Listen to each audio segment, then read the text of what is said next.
Halo, Assalamualaikum warahmatullahi wabarakatuh.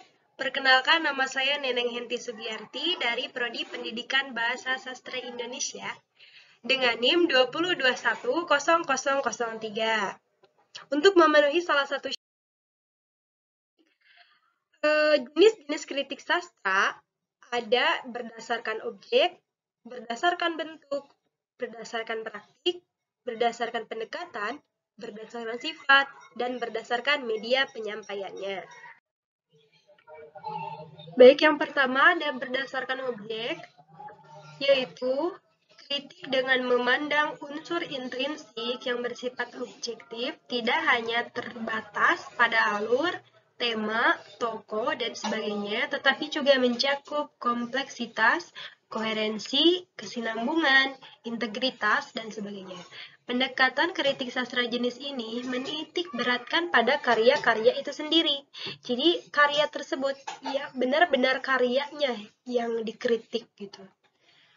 Ada beberapa macam kritik sastra berdasarkan objeknya. Yang pertama, kritik puisi. Tentunya karya sastra yang dikritik itu berjenis puisi, ada kritik prosa, dan kritik drama. Lalu yang selanjutnya ada berdasarkan bentuk. Yang pertama ada kritik teori atau theoretical criticism, yaitu bidang kritik sastra yang bekerja untuk menerapkan istilah-istilah, kategori, kriteria untuk diterapkan dalam perkembangan dan interpretasi karya sastra tersebut. Yang kedua ada kritik terapan atau applied criticism, adalah pelaksanaan dalam penerapan-penerapan teori kritik sastra, baik secara eksplisit maupun implisit. Jadi, setelah mengemukakan kritik sastra berdasarkan kritik teori, selanjutnya akan diterapkan melalui kritik terapan tersebut. Selanjutnya ada berdasarkan praktik. Yang pertama ada kritik yudisial. Adalah kritik sastra yang melakukan analisis, interpretasi, dan penilaian berdasarkan ukuran-ukuran, hukum, dan standar-standar tertentu.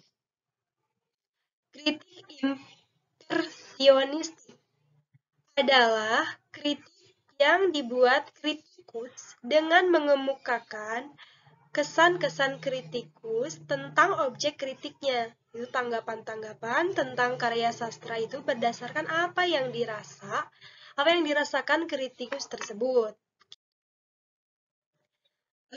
Berdasarkan pendekatan, ada kritik mimetik, yaitu kritik yang memandang karya sastra sebagai pencerminan kenyataan kehidupan manusia.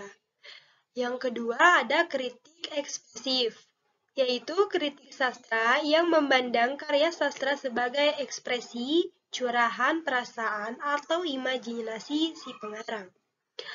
Selanjutnya ada kritik pragmatik, yaitu karya sastra sebagai sesuatu yang dibangun untuk mencapai efek-efek tertentu pada audiens, pendengar, dan pembaca, baik berupa efek kesenangan, ekstesis, pendidikan, maupun efek karya lainnya.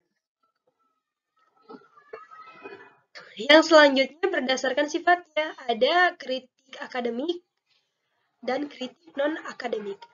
Kritik akademik, kritik yang terpaku pada format seperti yang terdapat pada teori dan metode sastra. Kritik akademik ini biasanya meneliti tentang yang pertama makalah, terus skripsi, jurnal, dan yang bersifat akademik. Yang kedua ada kritik non-akademik.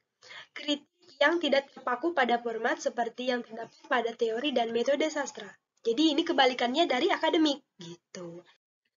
Yang selanjutnya berdasarkan media penyampaiannya. Ada bisa melalui media cetak yaitu berupa novel, majalah, koran, dan buku ilmiah. Dan yang selanjutnya media elektronik bisa mengkritik melalui televisi, internet, radio, bahkan juga bisa. Terima kasih. Mungkin hanya itu yang dapat saya sampaikan pada kesempatan kali ini. Mohon untuk dimaklum apabila ada kesalahan. Jangan lupa like and subscribe. Terima kasih.